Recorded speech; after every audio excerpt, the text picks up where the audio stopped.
मंडळी नमस्कार, मी अनिकेत. ठळक वार्ताच्या दिलखुलास गप्पांमध्ये आपले सर्वांचे स्वागत आहे. बदलापूर शहर आपला विकास जो आहे तो झपाट्याने आपल्याला करताना पाहायला मिळते.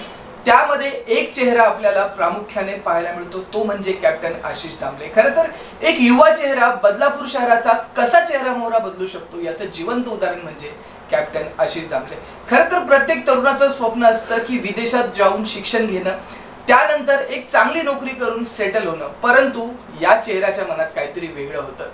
या युवा नेतृत्वाने राजकारणात प्रवेश केला आणि बदलापूर शहराचा काया पालटच केला. आज आपण याच विषयी दिलखुलास गप्पांमध्ये चर्चा करणार आहोत बदलापूर शहराचे सर्वात लाडके नेते कॅप्टन आशिष दामले यांच्याशी. दादा, स्वागत आहे.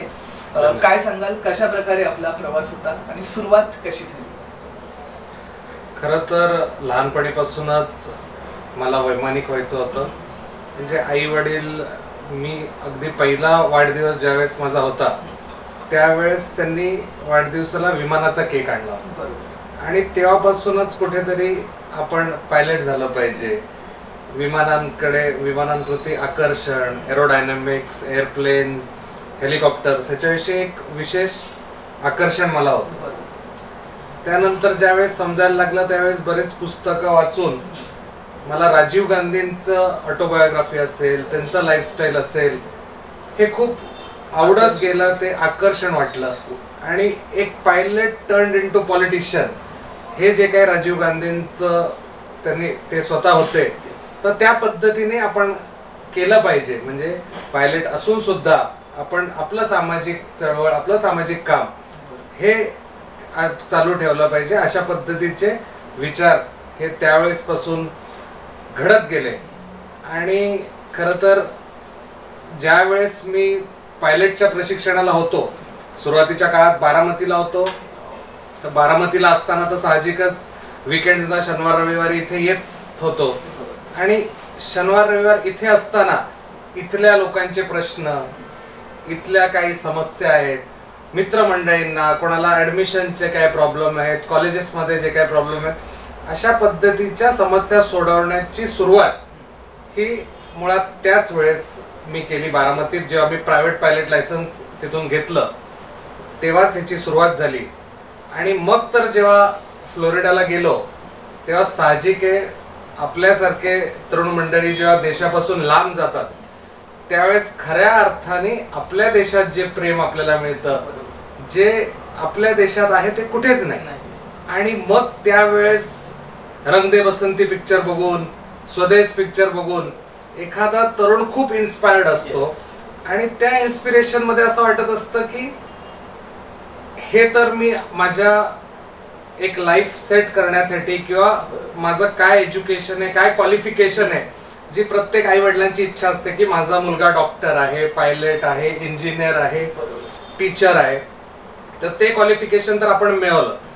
परंतु आता ह्याच्या पुढे काहीतरी आपल्या समाजासाठी, आपल्या शहरासाठी, आपल्या महाराष्ट्रासाठी आणि आपल्या देशासाठी काहीतरी करायचं, या भावनेतून त्या ठिकाणी मला असं वाटायला लागलं घरापासून लांब असताना की आपण काहीतरी केलं पाहिजे. आणि त्याच मुळे परत आल्यानंतर इथे जॉबच्या ऑफर्स असताना सुद्धा मी ठरवलं की आपल्याला सामाजिक कार्यात झोकून द्यायचं. किती अवघड होतं पायलट पासून ते राजकारणात प्रवेश करणं, कारण थिंकिंग मेंटॅलिटी टोटली वेगळी असते. राजकारणात एक धीर गंभीर चेहरा लागतो आणि पायलट तसे बघितलं तर फ्री माइंडेड असतात ते खूप. तर किती अवघड होतं की एक नवीन सुरुवात करायची होती, तर नेमकं कशा प्रकारे तुम्हाला संघर्ष करावा लागला? खरं तर हा पूर्णच रस्ता प्रचंड खडतर होता.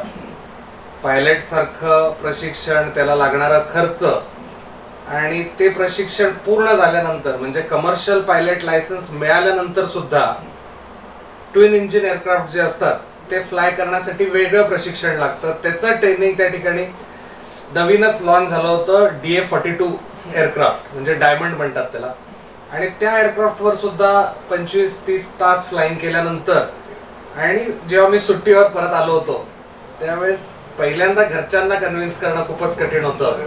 कारण की ते या तयारीत होते की आता सगळं ट्रेनिंग झाल्यानंतर हा एकतर US ला तिथे जॉब तरी करेल, तिथे सेटल होईल, किंवा मग इथे येऊन इथल्या कुठल्या तरी एअरलाइनर्स सोबत जॉब करेल. परंतु त्यांना कन्व्हिन्स करणं, त्यांना सांगणं. घरच्यांची प्रतिक्रिया काय होती जेव्हा तुम्ही पहिल्यांदा कन्व्हिन्स करायला गेला होता तेव्हा? त्यांनी तर हेच सांगितलं की परत जा आणि तुझं जे प्रोफेशन आहे ते त्या ठिकाणी चालू ठेव. पण त्या सुट्टीच्या दरम्यानच नेमकं असं झालं की नव महाराष्ट्र युवा अभियान जे यशवंतराव चव्हाण प्रतिष्ठानचं आहे त्याचा एक कार्यक्रम त्या सुट्टीच्या काळात मी घेतला. आणि त्या कार्यक्रमाला मी जे आधी काम केलेलं होतं त्याच्यामुळे तरुणांनी भरघोस प्रतिसाद दिला. म्हणजे अगदी बदलापूरला त्यावेळेस स्वर्गीय आर पाटील आले होते आणि त्यांनी सुद्धा कौतुक केलं होतं की एवढा तरुणांचा पाठिंबा तुझ्या सोबत आहे. आणि त्यांनी माझ्या आई वडिलांना खऱ्या अर्थाने मनात टाकलं आणि सांगितलं की अहो ह्याला एवढे जर तरुणांचा प्रतिसाद मिळतोय तर कुठेतरी चांगल्या कामात समाजकारणात त्यांनी आलं पाहिजे. आणि आबांच्या त्या शब्दामुळे घरचे बऱ्यापैकी कन्व्हिन्स झाले असं त्या ठिकाणी मला म्हणता येईल. परंतु ते तिथपर्यंत होतं. एखाद्या सामाजिक संघटनेसाठी, एखादं चांगलं काम करण्यासाठी माणूस आपल्याला मदत करत असतो, पुढाकार घेतो. परंतु सामाजिक क्षेत्रातून ट्रान्झिशन ज्यावेळेस तुमचं राजकारणाकडे होतं ते खरंच खूप डिफिकल्ट असतं.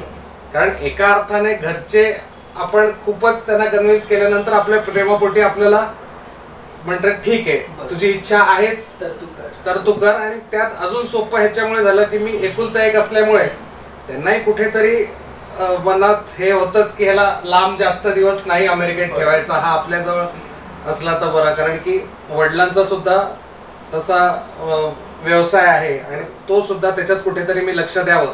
त्याच्यामुळे ते फारसं कठीण नव्हतं. पण खरा चॅलेंज हा होता की हे सगळं करत असताना मी साधारण 19-20 वर्षाचा होतो. आणि त्यानंतर जेव्हा 2010च्या पहिल्या निवडणुका लागल्या त्यावेळेस हेच ज्यांची कामं केली आहे, समाजकार्य केलंय, लोकांची मदत केली आहे, सगळेजण सांगायला लागले की सिस्टम मध्ये राहून तुम्ही जास्त लोकांना मदत करू शकता. तुम्ही सिस्टम मध्ये स्वतः गेले तर तुम्ही चेंजेस करू शकता. एज्युकेटेड लोकांची सिस्टम मध्ये गरज आहे, यंग लोकांची सिस्टम मध्ये गरज आहे. आणि ह्याच्यामुळे मला कुठेतरी वाटलं की आता निवडणुकांच्या राजकारणात जे आपण पॉलिटिकल इलेक्ट्रल मेरिट आणि पॉलिटिक्स ह्याच्यात आपण ऍक्टिव्ह व्हायला पाहिजे असं मला त्या ठिकाणी वाटलं. आणि त्या दृष्टीने मी कामही करायला सुरुवात केली. निवडणुकांच्या आधी साधारणतः प्रत्येक पक्ष हे इंटरव्ह्यूज घेत असतो की जे जे विकास कामं आहेत किंवा विजन आहे, हा कोण उमेदवार आहे त्याचं काय आहे, अशा पद्धतीने साधारणतः इंटरव्ह्यू घेत असताना मला पहिलाच प्रश्न असा विचारला गेला की तुम्ही ज्या प्रभागातून निवडणूक लढवू इच्छिता तिथे तुमच्या समाजाची किती लोक आहेत. आणि स्वाभाविक आहे आम्ही आधीपासून माननीय अजितदादांना मानणारे कार्यकर्ते आहोत, त्यांच्यावर प्रेम करणारे कार्यकर्ते. मी सांगितलं 5 किंवा 6 कुटुंब असतील. त्यांनी मला सरळ सांगितलं ठीक आहे तुम्ही बाहेर जा. आणि त्यावेळेस मला कोणत्याच पक्षाने उमेदवारी दिली नाही. तरी देखील जो स्पार्क आतमध्ये होता की नाही काहीतरी करायचंय, आपण लोकांसाठी जर एवढं चांगलं करतोय, आपले इंटेन्शन्स प्युअर आहेत, आपल्याकडे विजन आहे, लोक जुळत चालले आहेत, तर आपण ही संधी सोडायची नाही. आणि म्हणून पहिल्यांदा वयाच्या 22व्या वर्षी अपक्ष म्हणून त्या ठिकाणी मी निवडणुकीला उभा राहिलो. आणि मायबाप जनतेने त्या ठिकाणी आशीर्वाद दिले आणि एकमेव अपक्ष उमेदवार म्हणून मी कुळगाव बदलापूर नगर परिषदेवर अपक्ष निवडून आलो. तेव्हा डिमोटिवेट नाही वाटलं जेव्हा त्यांनी तुम्हाला प्रश्न विचारला जातीवरनं, आणि तेव्हा असं वाटलं नाही की यार राजकारणात उतरलोच नाही आणि सुरुवातीलाच अशा गोष्टी घडतायत? तेव्हा कुठेतरी वाटलं असं डिसिजन कुठेतरी चुकीचा घेतलाय किंवा काहीतरी राजकारणात भलतच चालू आहे? खरं तर त्या क्षणी मी खूप वाईट वाटलं मला. आपण चुकीचं काहीतरी केलंय असं वाटायला लागलं. परंतु हा एक धक्का होता. म्हणजे फ्लोरिडाला असताना एखादा नॉर्वेजियन मुलगा असेल, एखादा कनेडियन असेल, एखादा इथला बांगलादेशी असेल, एखादा इंडियाच्या कुठल्याही कोपऱ्यावरचा, हे आम्ही इंडियन म्हणून एका ताटात जेवायचो. आणि ती बॉन्डिंग होती. आणि इथे आल्यानंतर इट वॉज अ शॉक अचानक की तुमची कास्ट कोणती, तुमचं रिलिजन कोणतं हे विचारलं जाणं. आणि बेसिकली मला वाटलं होतं your merit should be your vision, what you want to do for others, आणि ट्रान्सपरन्सी. म्हणजे मला प्युअर भावनेने प्रामाणिकपणे काम करायचंय. जे काय म्हणतात की आवर सिस्टम इज करप्ट, तर त्याला एक अपवाद म्हणून मी ठरलो पाहिजे आणि माझ्याकडे एक आयडॉल म्हणून बघून अजून तरुणांनी यात आलं पाहिजे. आणि म्हणूनच त्या क्षणी मला खूप डिमोटिवेटेड वाटलं. पण मग त्याच्यानंतर हाच विचार आलाय की आपण ज्याच्यासाठी यायचं ठरवलंय ते हीच सिस्टम तोडण्यासाठी, हेच कुठेतरी आपल्याला ब्रेक करायचंय. आणि म्हणून तेव्हा तुम्हाला समजलं की आपल्याला हेच चेंजेस करायचे आहेत. एक्झॅक्टली. आणि मग त्याच्यात ठरवलं की नाही, आता ह्यांनी नकारून सुद्धा जर जनतेने आपल्याला जवळ केलं, आशीर्वाद दिला, तर तो निश्चितपणे पहिला विजयाची सुरुवात असणार. 22व्या वर्षात नगरसेवक होणं, काय फिलिंग होती जेव्हा पहिल्यांदा समजलं की आपण जिंकलोय आणि ह्या सगळ्या गोष्टी? कारण 22व्या वर्षात आजकाल वोटिंग आयडी नसतात तरुणांचे. त्या वयात तुम्ही अपक्ष नगरसेवक म्हणून निवडून येतात. काय भावना होती पहिल्यांदा आणि घरच्यांची प्रतिक्रिया काय होती? पहिल्यांदा तर मला असं वाटत होतं की जे स्वप्न मी लोकांना दाखवले की माझ्याकडे विजन आहे, मला काहीतरी वेगळं करायचंय, मला या जी सिस्टम ठरलेली आहे ह्याच्यासारखं काम नाही करायचंय, मला एक मोठी सामाजिक चळवळ त्या ठिकाणी निर्माण करायची, मला लोकांना जे अपेक्षित आहे ते काम करायचंय. तर लोकांच्या काय अपेक्षा आहेत, तरुणांच्या काय अपेक्षा आहेत, महिलांच्या काय अपेक्षा आहेत, आणि त्या आपल्याला टप्प्याटप्प्याने कसं सोडवता येईल, माझा उपयोग हा लोकांसाठी झाला पाहिजे, या भावनेतून मी सुरू केलं. मला अजून आठवतंय की नॉर्मली आपलं जे प्रचार पत्रक असतं त्याच्यात आपण दिले काही आश्वासन असतात की मी हे करणार आहे, ते करणार आहे.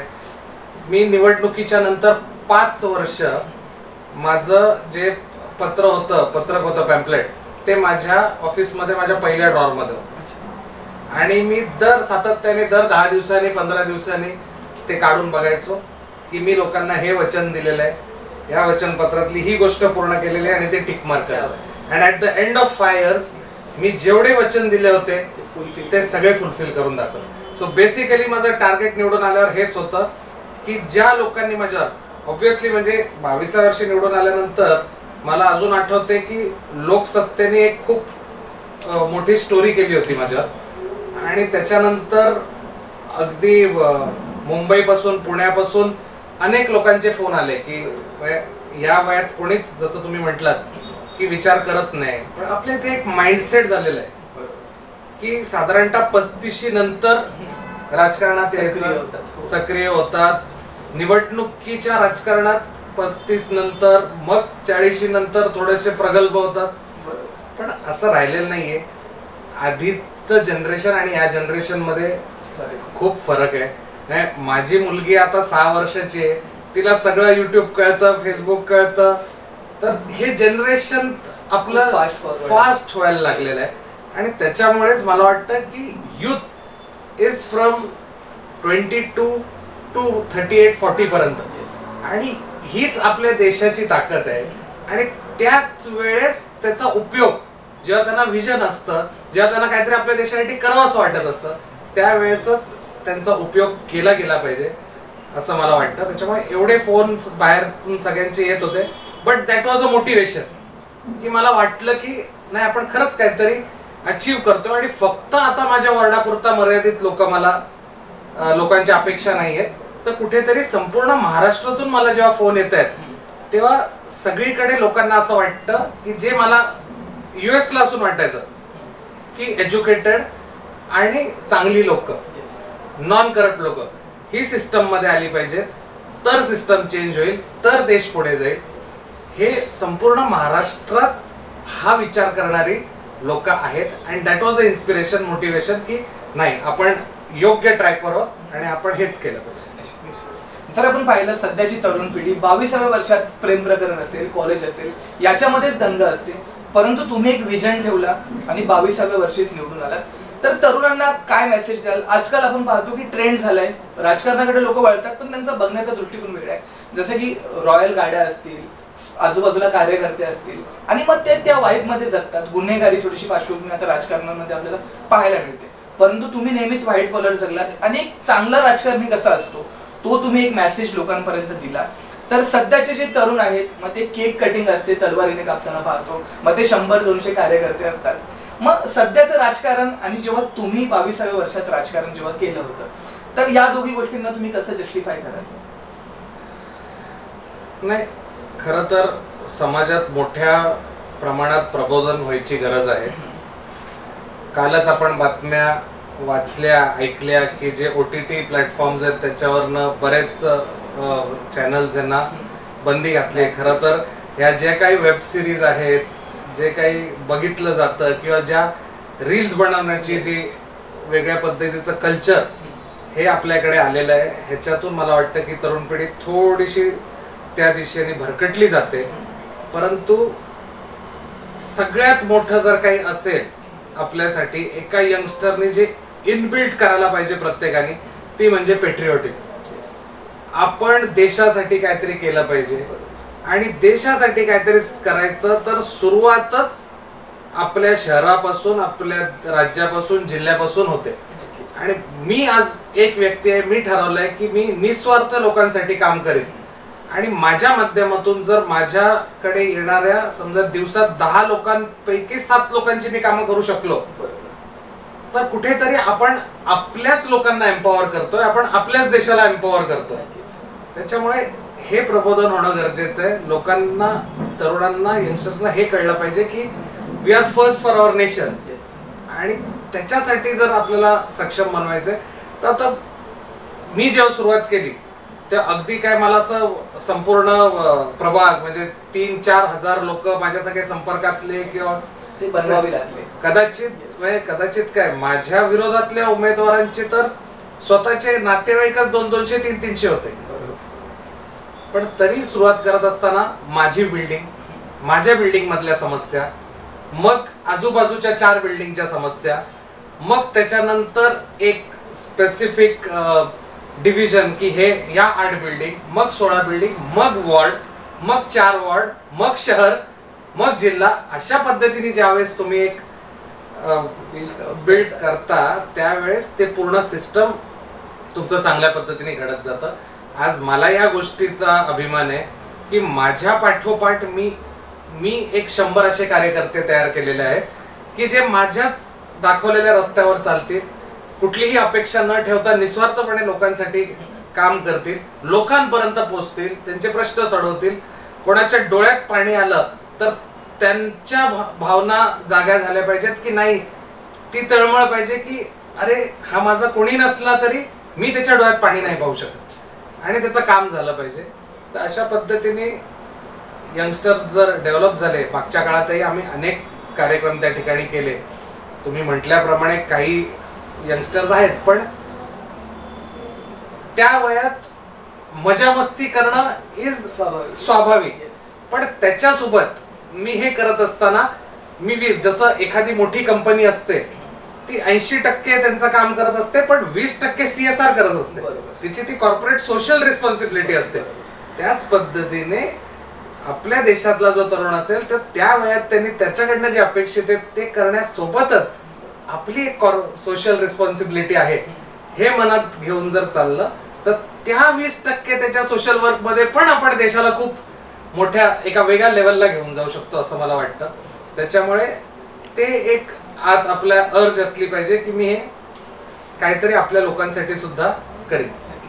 हे सर्व करत असताना राष्ट्रवादीमध्ये प्रवेश कसा झाला आणि आज आपण पाहिलं तर राष्ट्रवादीने एक मोठी जबाबदारी तुमच्यावरती दिलेली, तर या सगळ्या गोष्टीकडे कसं पाहता? एक सामान्य बॅकबोन नसलेला सामान्य 22 वर्षाचा मुलगा नगरसेवक होतो आणि आज राष्ट्रवादी काँग्रेसच्या इतक्या मोठ्या पदावर जाऊन पोहोचतो, तर ही जादू कशी झाली इतक्या कमी वर्षामध्ये? मी तुम्हाला सांगितल्याप्रमाणे ज्या वेळेस मी अमेरिकेवरनं परत आलो आणि घरच्यांना कन्व्हिन्स करत होतो, म्हणजे खरं तर हे सगळं योगायोग म्हणावं लागेल की सगळं घडून आलं. त्याच वेळेस तरुणांचा मेळावा मी घेतला, स्वर्गीय आराराबांनी माझ्या घरच्यांना सांगितलं आणि आधीपासूनच पवार कुटुंबियांशी असलेले संबंध आणि त्या यंग असताना आणि त्या ह्याच्यात काम करताना आपल्याला अजितदादांसारखी लोक खूप भावतात. कारण की ही कामाची सुरुवात जेव्हा केली, मी तुम्हाला मगाशी तो किस्सा सांगितला की मला काय विचारलं गेलं, तिकीट का नाकारलं गेलं, पण अशा पद्धतीत जेव्हा तुम्ही एखादं काम सांगता की या माणसाचं असं काम आहे की ह्या शासन दरबारी एखादा तहसीलदार, प्रांत, एखादा सरकारी अधिकारी ह्याचं काम करत नाहीये, तर त्या क्षणी ताबडतोब फोन उचलून संध्याकाळपर्यंत या व्यक्तीचं काम झालं पाहिजे आणि मला फोन आला पाहिजे असं एखादा नेता जेव्हा सांगतो, त्यावेळेस तुमचं 100 हत्तीचं बळ हे कार्यकर्त्यामध्ये येत असतं. तर ती त्यांची काम करण्याची पद्धत, म्हणजे अनायसा योग असा आला की 22व्या वर्षी निवडून आलो आणि 24व्या वर्षी उपनगराध्यक्ष झालो. आणि त्या निवडून आल्यानंतर सातत्याने माझा संपर्क त्यांच्याशी होता, वेगवेगळ्या कार्यक्रमाच्या माध्यमातून, सामाजिक कार्यक्रमाच्या माध्यमातून. आणि एक आपण फॉलो करतो एक आयडल म्हणून. त्यांचे जेव्हा जनता दरबार असायचे, मी त्यांना जवळून पाहायचो जनता दरबारला. ही भली मोठी रांग असायची पार्टी ऑफिस पासून मेन रोड पर्यंत. मग त्याचं थोडंसं अवलोकन करायला सुरुवात केली की एवढी लोक काय येतात. तर पाहिलं तर 4-5 फोन आलेल्या प्रत्येक माणसाचं ताबडतोब तिथे त्याचा फोन करून त्याचं काम झालं पाहिजे. त्याच पद्धतीचं काम मी नगरपालिकेत आता होतो यंग, आपण किती चांगलं काम करायचं, पण ती एक आपण कोणाची तरी ऍक्टिंग पण करत असतो, कोणाला तरी फॉलो पण करत असतो. तर त्याच पद्धतीचं काम नगरपालिकेत सुरू केलं, उपनगराध्यक्ष होतो. आणि मला सांगायला अभिमान वाटतो की बदलापूरच्या गोरगरिबांचे भल्या मोठ्या रांगा आपल्या नगरपालिकेत सुद्धा माझ्या त्या ठिकाणी चेंबरच्या बाहेर लागायला लागल्या. कारण की लोकांना विश्वास होता की कुठेतरी या व्यक्तीकडनं आपले प्रश्न सुटतील, आपली कामं होतील. आणि तीच पद्धत इथे बदलापूर शहरात काम करायला आम्ही सुरुवात केली. तीच स्टाईल, त्याच पद्धतीचं कार्य हे पूर्णपणे ज्याला आपण आयडॉल मानतो त्याला ज्यावेळेस आपण फॉलो करतो त्यावेळेस अशा पद्धतीचं काम करता येतं. आणि ते म्हणजे एखादा तरुण शाहरुख साठी वेडा असतो, एखादा आमिर खान साठी, एखादा सलमान खान साठी, तसं आम्ही अजितदादांसाठी त्या वयात इतक्या जवळून हे सगळं कार्य पाहिल्यामुळे, काम करण्याची स्टाईल बघितल्यामुळे आम्ही पूर्णपणे त्यांचे फॅन झालो. तुम्ही त्यांना फॅन मानतात, एक आयडॉल मानतात. पहिल्यांदा कधी भेट झाली होती आणि जेव्हा पहिल्यांदा भेट झाली तेव्हा काय संवाद झाला होता नेमका? पहिल्यांदा भेट माझी नागपूरला अधिवेशन चालू होतं आणि 12/12/1995 मला वाटतं तेव्हा मी 6वीत असेल.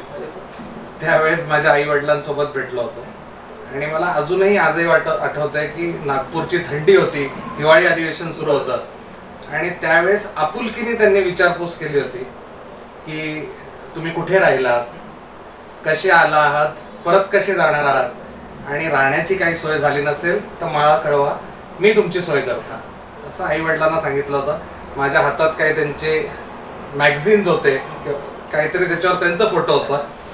आणि त्यांनी हे सगळं सांगून झाल्यावर मी त्यांच्या नमस्कार केला, पाय पडलो आणि तिथून निघालो आणि ते फोटो त्यांचे बघत बसलो होतो. तर ही पहिली भेट माझी. पण त्यानंतर अनेक वेळा, म्हणजे मी सांगितल्याप्रमाणे जसं कळायला लागलं तसं प्रायव्हेट पायलट लायसन्सच्या वेळी सुद्धा मी माझं ट्रेनिंग बारामतीत घेतलं. आणि बारामतीत सर्वांना माहिती आहे की पाडव्याच्या दिवशी माननीय अजितदादा हे सर्वांना भेटत असतात. तर जे काय आपल्या आतलं एक नेतृत्व गुण होता तो सारखा उकळून बाहेर यायचा. मी काय केलं, तिथल्या जे मी अकॅडमी ऑफ कार्वर एव्हिएशन म्हणून होतं, तिथल्या सगळ्या मुलांना जमा केलं आणि त्या सगळ्यांना पाडव्याला अजितदादांना भेटायला घेऊन गेलो. तर अशा वेगवेगळ्या माध्यमातून, वेगवेगळ्या प्लॅटफॉर्मवर त्यांच्याशी गाठ भेट. आणि एक युवा असल्यामुळे सुरुवातीच्या काळात सर्व काम आपण तरुणांच्या सक्षमीकरणासाठी करायचं या हेतूने दर 12 जानेवारीला स्वामी विवेकानंदांच्या जयंतीनिमित्त, जो आपला नॅशनल युथ डे सुद्धा आहे, आम्ही सगळेजण तरुण तरुणी जमून एक 50-100 जण, दादा जिथे असतील, पुण्याला असले तर पुण्यात, मुंबईत असले तर मुंबईत, बारामतीत असले तर बारामतीत, पण त्यांना आम्ही त्या ठिकाणी जाऊन भेट घेतोच. तर अशा पद्धतीचं एक बॉन्डिंग निर्माण झालं आणि ते आजही कायम आहे. माझंही प्रचंड प्रेम आहे आणि तितकंच त्यांनी सुद्धा प्रेम दिलं. खरं तर 24व्या वर्षात तुम्ही सांगितलं की उपनगराध्यक्ष तुम्ही झाला होता. सभागृहात जेव्हा तुम्ही जायचात तेव्हा काय प्रतिक्रिया होती? कारण आपण जर पाहिलं तर इतर मंडळी जे असतात साधारणतः 30-35 मॅच्युअर्ड असतात, परंतु तुम्ही जर पाहिलं तर तितकासा अनुभवही नव्हता, बॅकबोनही नव्हतं. तर तेव्हा जेव्हा तुम्ही सभागृहात आपलं मत मांडायचे तर तेव्हा बाकीच्यांची काय रिएक्शन असायची की इतकासा मुलगा कसं इतकं बोलू शकतो, असं काही झालं? ते तर स्वाभाविक आहे, कारण की कोणालाच अपेक्षित नसतं की इतका लहान मुलगा आलाय आणि तो बोलतोय. बोलण्यापेक्षा त्यांना त्रास या गोष्टीचा जास्त असतो की आपण एखादी गोष्ट बोलतोय आणि हा त्याला क्रॉस करतोय, ह्याला काय कळतंय त्यातलं. पण बेसिकली जेव्हा आपण स्वतःला चौकट घालून घेतलेली असते की मला काही चुकीचं करायचं नाही आणि मला काही चुकीचं होऊन द्यायचं नाही, तर आपलं विजन त्या ठिकाणी प्युअर असतं की मला या पद्धतीनेच काम करायचं आहे. आणि म्हणून मला वाटतं की अनेक जणांनी बरेच त्यावेळेस दुर्लक्ष केलं, पण माझ्याकडनं मला जेवढं जमलं. पण ज्या वेळेस त्याचा पाठपुरवठा करत, म्हणजे एखाद्या गोष्टीला मी सभागृहात विरोध केला, सगळ्यांनी दुर्लक्ष केलं की काय नाही बसा बसा असं, पण त्याचा पाठपुरवठा करत कुठेतरी शासनाला जेव्हा जाणीव करून दिली की या सभागृहात काहीतरी चुकीचं चालू आहे, आणि तिथून ज्या वेळेस ते दट्ट्या आला त्यावेळेस सगळ्यांनी जरा ह्याच्यापासून जरा सावध राहायला पाहिजे अशा पद्धतीची भूमिका नंतरच्या काळात घ्यायला त्यांनी सुरुवात केली. आता बदलापूरच्या विकासाबद्दल बोलूया, कारण बदलापूरच्या विकासाची गोष्ट येते तेव्हा मात्र राजकीय मंडळी कोणीच बोलत नाही. आपल्या जर वॉर्डात पाहिलं किंवा बदलापूर शहरात पाहिलं तर विकासामध्ये एक नाव महत्वाचं येतं, ते म्हणजे कॅप्टन आशिष जांभळे. तर विकासाचं विजन नेमकं आलं कुठं? कारण जर आपण पाहिलं तर वाचनालय, जिम, ताईज किचन अशा विविध तुम्ही एक नवीन कन्सेप्ट जी आहे ती बदलापूर शहरात प्रथमतः मांडली. तर हे धोरण नेमकं आलं कुठं? फ्लोरिडाचं यामध्ये योगदान आहे की तुम्ही जेव्हा तिकडे ऍटमॉस्फिअर पाहिलं आणि तसं काहीतरी आपल्या शहरात देखील झालं पाहिजे, हे होतं या मागचं धोरण काय होतं? बेसिकली माझ्या सर्व योजना या लोकांशी रिलेटेड, त्यांच्या ज्या गरजा आहेत किंवा त्यांच्या ज्या अपेक्षा आहेत त्याच्या अवतीभोवती फिरतात, आणि त्या टॉप क्लास असल्या पाहिजेत. ह्याच्यासाठी फ्लोरिडाचं त्यात हे असू शकतं, कारण की पाहिलेलं आहे नुसतं फ्लोरिडाच नाही, जोहान्सबर्गला त्या ठिकाणी 190 देशातून त्या ठिकाणी प्रतिनिधी आले होते. त्यावेळेस मोठमोठ्या लोकांसमोर त्या ठिकाणी मला बोलण्याची संधी मिळाली. तरुणांच्या वेगवेगळ्या स्तरावरच्या तरुणांना वेगवेगळ्या क्षेत्रात काम करणार त्यांचं विजन ऐकून घेता आलं, वेगवेगळ्या देशात जाऊन त्या ठिकाणी पाहता आलं. आणि म्हणून जेव्हा मी इथे काम करत असतो, आता साधीशी संकल्पना आहे, म्हणजे आपण माझ्या लायब्ररी बद्दल बोलतो, सगळं बोलतो, पण आम्ही गिरणी सुरू केली. गिरणीमध्ये 2 रुपयात धान्य दळून देतो, आणि जर स्वातंत्र्य सैनिक किंवा विधवा असेल तर तिला 1 रुपयात धान्य दळून देतो. देशभक्ती इथून दाखवली.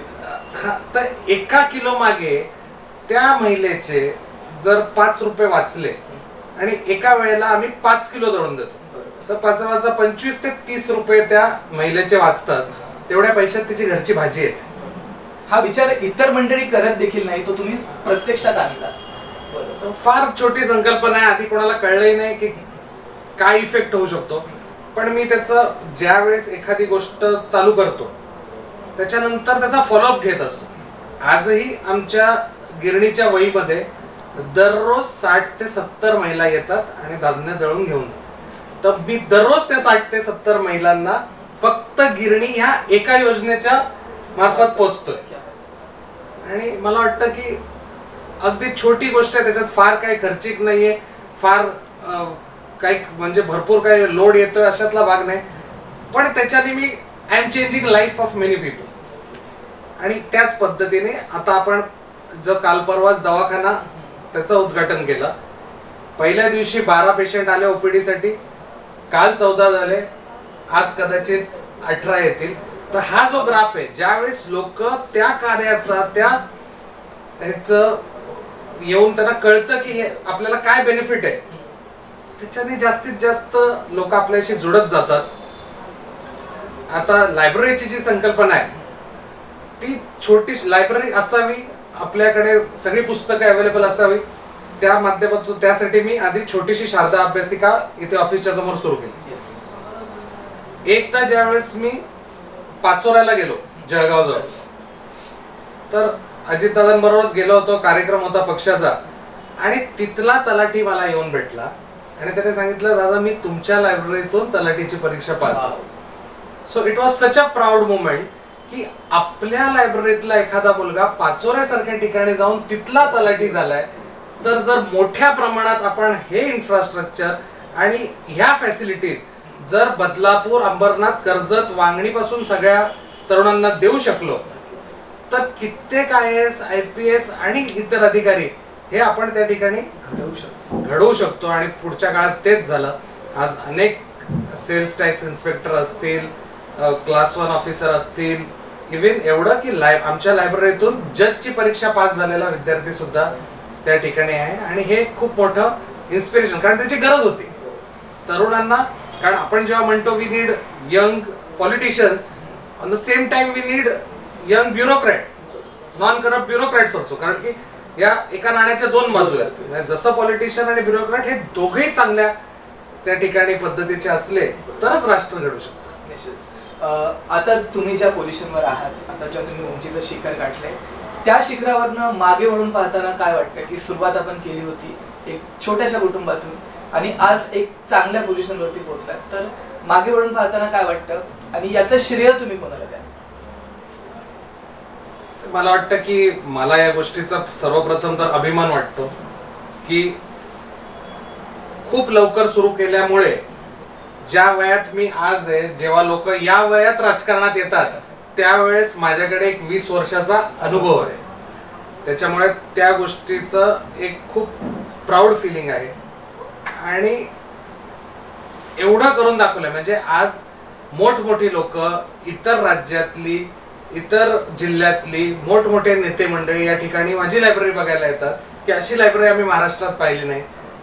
तर हे असं वाटायला लागतं की खूप कमी वेळात आपण खूप काही अचीव्ह केलं. आणि ह्याच्या पुढच्या काळात मे बी पुढच्या 5 वर्षात 10 वर्षात डाऊन दी लाईन अजून काय काय आपल्याला करता येईल. म्हणजे छोट्याशा 1 RKच्या लायब्ररीतून मी 10,000 स्क्वेअर फीटची लायब्ररी तयार केली.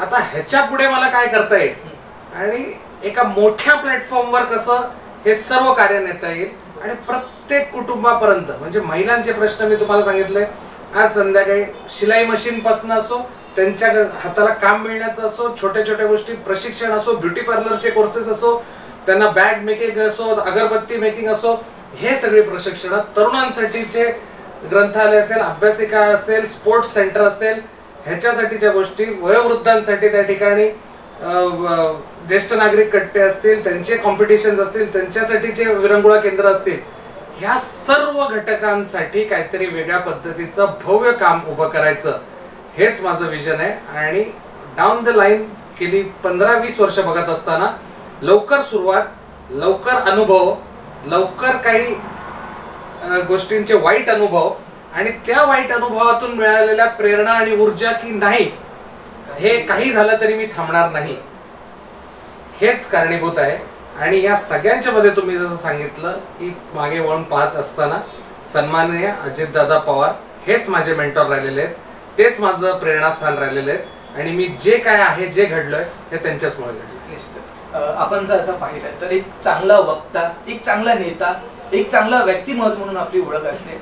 तर हे सगळं करत असताना ऊर्जा नेमकी येते कुठं? कारण आम्ही देखील पाहतो तुम्हाला कार्यक्रमात, नेहमी आपण एक चेहऱ्यावरती एक स्मित हास्य असतं. तर इतकं सगळं करत असताना ऊर्जा नेमकी येते कुठून तुम्हाला कार्य करण्याची? खरं तर लोकांचं काम आणि लोक आपल्याकडून समाधानी होऊन बाहेर जाणं, त्याच्यापेक्षा मोठं बळ कशातच नाही. माझ्या माध्यमातून, माझ्या कामांच्या माध्यमातून मी अनेक कुटुंबांच्या चेहऱ्यावर हास्य निर्माण करण्यात यशस्वी झालोय आणि तीच माझी ऊर्जा आहे. त्याच माध्यमातून मी जेव्हा पण आमचे पक्षाचे कोणी नेते असतील त्यांच्याकडे जातो तर खाली पुन्हा येत असताना माझ्या लोकांसाठी मी काय घेऊन आलोय आणि ही जी काय सत्ता आहे, ही जी काय पॉवर आहे, ह्याचा माझ्या लोकांना कसा फायदा मिळवून देता येईल, हेच बॅक ऑफ द माइंड असतं. त्यांच्याचमुळे मी आहे, त्यांच्याचमुळे मी घडलो, तेच ऊर्जा आहे. मी मगाशी सांगितल्याप्रमाणे जोहान्सबर्गला ज्यावेळेस गेलो त्यावेळेस त्या डायसवर म्हणजे अगदी कोफी अन्नान पासून मोहम्मद युनिस पर्यंत, बोरिस बेकर पासून सगळेजण त्या ठिकाणी होते. आणि त्या ठिकाणी बोलायला उठल्यानंतर पहिलं स्मरण मी माझ्या बदलापूरच्या जनतेचं केलं की त्यांच्यामुळे मला 190 देशाच्या प्रतिनिधींसमोर त्या ठिकाणी बोलण्याची संधी मिळाली, ही माझ्या बदलापूरच्या जनतेमुळे. राष्ट्रवादी काँग्रेसमध्ये सर्व काही सुरळीत चालू होतं, परंतु अचानक अशी बातमी येते की गट तट झाले. तर काय वाटतं, तुम्ही एक राजकारणी म्हणून, एक युवक म्हणून कशा प्रकारे पाहता या सगळ्या गोष्टीकडे? कारण हल्ली एक कॉमन गोष्ट झाली, शिवसेनेची पण या अगोदर आपण गटतट पाहिले असते, तर हल्ली तुम्ही या विषयाकडे कशा पाहतात एक राजकारणी म्हणून, आणि भविष्यात एकत्र यायचे विचार आहे का? काय वाटतं असं? खरं तर मी खूप लहान कार्यकर्ता आहे या सगळ्यावर बोलायला, परंतु एक निश्चितपणे आपण लक्षात घेतलं पाहिजे की अलीकडच्या काळात सगळंच 2020 झालेलं आहे आणि आपल्या त्या 2020च्या क्रिकेटमध्ये ज्या पद्धतीने पॉवर प्ले असतो तो कमी वेळासाठी असतो, त्या पद्धतीने एक पॉवर प्ले झालेला आहे. त्या दरम्यान तुम्ही जर सगळ्यात जास्त फटकेबाजी केली तर निश्चितपणे तुम्हाला यश मिळत असतं. आणि मला असं वाटतं की राजकारणाच्या या टप्प्यावर आपण अशा पॉवर प्ले मध्ये आहोत जिथे की आता लोकांच्या गरजा सोडवणं, कोविडच्या काळानंतर सत्तेच्या माध्यमातून लोकांचे प्रश्न सोडवणं असो, त्यांची कामं होणं असो, आणि एक स्ट्रॉंग गव्हर्नमेंट लोकांसमोर देणं, हेच महत्वाचं आहे. भविष्याच्या काळात जे काही आमचे नेते आदरणीय अजितदादा निर्णय घेतील तो मान्य असेल, परंतु माझ्यासारखा कार्यकर्त्याला एवढं वाटतं की ते जेवढं लोकांसाठी करू शकतात किंवा ते ज्या पद्धतीने मला ताकद देतात, म्हणजे साधं उदाहरण की मी दवाखाना टाकला आणि त्यांना फक्त भेटायची गोष्ट त्यांनी सांगितलं, जा तुला ॲम्ब्युलन्स माझ्याकडून देतो. तर हे जे काही गोष्टी सोप्या होत जातात त्या निश्चितपणे खालच्या सर्वसामान्य लोकांना त्याच्यातून ताकद मिळत असते. आणि निश्चितपणे हे जे काय आता राजकारण झालेलं आहे यात खूप कमी अशी लोक आहेत की जे सत्य बोलतात. जे आलेला माणूस अगदी एखादा मोठा बिझनेसमॅन असो किंवा एखाद्या झोपडीत राहणारा सर्वसामान्य माणूस, तो त्याला त्याच्या रेशन कार्डचं काम घेऊन आलेला असो, हे इथपासून ते इथपर्यंतचं काम हे सन्माननीय अजितदादा करत असतात. आणि त्याच्यामुळे आमच्या सारख्या तरुणाला नेहमीच मी तुम्हाला सांगितल्याप्रमाणे आम्ही त्यांना आयडॉल मानतो. तो जो काही निर्णय ते घेतील ते आम्हाला भविष्यात मान्य असेल. निश्चितच. जाता जाता शेवटचा प्रश्न असा असणार आहे, काही दिवसांमध्येच निवडणुका लागल्यात, तर आपलं विजन काय असणार आहे? कारण आपण जर पाहिलं तर काही दिवसांमध्येच आपण महिलांचा मोठ्या संख्येने राष्ट्रवादीत प्रवेश झाला, तरुण जे आहेत ते आकर्षण होत आहेत आपल्याला पाहून. तर तरुणांना काय संदेश द्याल, महिलांना काय सांगाल, आणि काय आपलं धोरण असणार आहे या इलेक्शनमध्ये? नक्कीच तरुण असतील, महिला असतील, मला एवढंच वाटतं की आपणही पुढे आला पाहिजेत, तरुण पुढे आल्या पाहिजेत, महिला पुढे आल्या पाहिजेत. हीच वेळ आहे. आपल्याला काय वाटतं हे सांगितलं गेलं पाहिजे. ज्या वेळेस काही महिलांचे असतील, तरुणांचे असतील, ज्येष्ठांचे प्रवेश मी त्या ठिकाणी घेत असतो त्यावेळेस मी त्यांच्याकडून इनपुट्स मागत असतो की तुम्हाला काय वाटतं मी काय करावं, तुम्हाला काय वाटतं कोणता कार्यक्रम घेतला पाहिजे. आणि मी ही जी काही एक मॉडेल बनवण्यात यशस्वी झालोय, अगदी जिम पासून ते गिरणीपासून, अभ्यासिकेपासून ते विकास कामांच्या संदर्भातले असो, या सगळ्यामध्ये किंवा आमच्या किचनच्या माध्यमातून असो, ह्याच्यासाठी जे मॉडेल मी बनवलंय त्यासाठी इनपुट्स गरजेचे होते. ते इनपुट्स मला सर्वसामान्य लोकांनी दिले. तर त्याच पद्धतीने मोठ्या प्रमाणात ज्यावेळेस आपण एका खासदाराला निवडून देत असतो, एका आमदाराला निवडून देत असतो, त्यावेळेस आपण सुद्धा त्यांना इनपुट्स देणं तितकंच गरजेचं आहे. मला वाटतं आपण काय केलं पाहिजे किंवा पुढच्या 5 वर्षात आपल्या अपेक्षितलं शहर किंवा मतदारसंघ हे काय आहे, हे मला देखील माझ्यापासून ते कुठलीही निवडणूक लढवणारा असो त्याच्यापर्यंत हे पोचलं पाहिजे. आणि हीच वेळ आहे जेव्हा लोकांनी पुढाकार घेऊन त्यासाठी आपलं काहीतरी बदल घडवण्यासाठी या शहराचा आणि मतदारसंघासाठी स्पोकन झालं पाहिजे. म्हणजे मी नेहमी माझ्या भाषणात सांगतो आणि या माध्यमातून पुन्हा एकदा सांगतो की politics is not a dirty game, there are only dirty players. त्याच्यामुळे जी ही 90-95% जनता आहे निवडणूक लढवणारे तर खूप कमी आहेत. ह्यांनी पुढाकार घेऊन काहीतरी चेंज केलं तर निश्चितपणे आपण एक वेगळं चित्र बघू शकतो. बदलापूरची जनता तुम्हाला एक आश्चर्य बघते. जेव्हा ते तुमच्या ऑफिसमध्ये येतात तेव्हा नक्कीच ते खाली जात नाही, त्यांचं काम नक्कीच होतं. तर जेव्हा जनता तुम्हाला भरभरून प्रेम देते, जेव्हा तुम्ही एखाद्या उद्घाटनाच्या कार्यक्रमाला जातात, तर तेव्हा जनता जेव्हा आशेने पाहते आपल्याकडे एक नेतृत्व म्हणून, तेव्हा काय भावना असते की सर्वसामान्य कुटुंबातून आलेला मुलगा आज जनतेसाठी एवढं लीड करतो, काय फिलिंग असते? प्रत्येक काम आणि प्रत्येक कार्य हे प्राऊड फील करत असते. आणि ज्या वेळेस मी माझ्या कामाचा अहवाल वरती देतो त्यावेळेस किंवा त्याची खूपच चांगल्या पद्धतीने पोचपावती मिळत असते. आता गेले 3 कार्यक्रमच आपण जर पाहिले बॅक टू बॅक, गेल्या 1.5 महिन्यात माझे अदिती तटकरे येऊन गेल्या महिला मेळाव्याच्या निमित्ताने. त्यांनी जाऊन वरिष्ठांकडे सांगितलं की बदलापूरमध्ये जसं काम चालतं तसं संपूर्ण महाराष्ट्रात मी पाहिलेलं नाही. त्यानंतर अमोल मिटकरी आले होते, त्यांनी सुद्धा तेच सांगितलं की एवढं काम बघून मी अवाक झालोय. त्याच्यातले बारकावे, कशा पद्धतीने हे मॉडेल बसवलंय, काय काय कार्य हे त्यांनी एका कागदावर लिहून घेतलं. त्यांनी त्यांच्या पीएना सांगितलं की मला ज्यावेळेस मतदारसंघात आपण कामं करू त्यावेळेस या अशा पद्धतीने कामं झाली पाहिजेत, हे या पद्धतीचं मॉडेल आपण आपल्या इथे सुद्धा इम्प्लिमेंट करू. आता काल परवा जेव्हा संजय बनसोडे साहेब आले होते त्यांनी तर जाहीर भाषणात सांगितलं की जे बारामतीत सुद्धा नाही ते बदलापूरमध्ये करून दाखवलंय. आणि ना आमदार ना मंत्री ना काय, फक्त व्हिजनच्या माध्यमातून करून दाखवलंय. माझ्या मायबाप जे मतदार आहेत त्यांच्या विश्वासामुळे करून दाखवलंय. तर निश्चितपणे त्यांच्या विश्वासात जे काही काम करतो त्यांच्या विश्वासामुळे, त्याच्यामुळे काम झाल्यानंतर तितकीच ऊर्जा मिळते.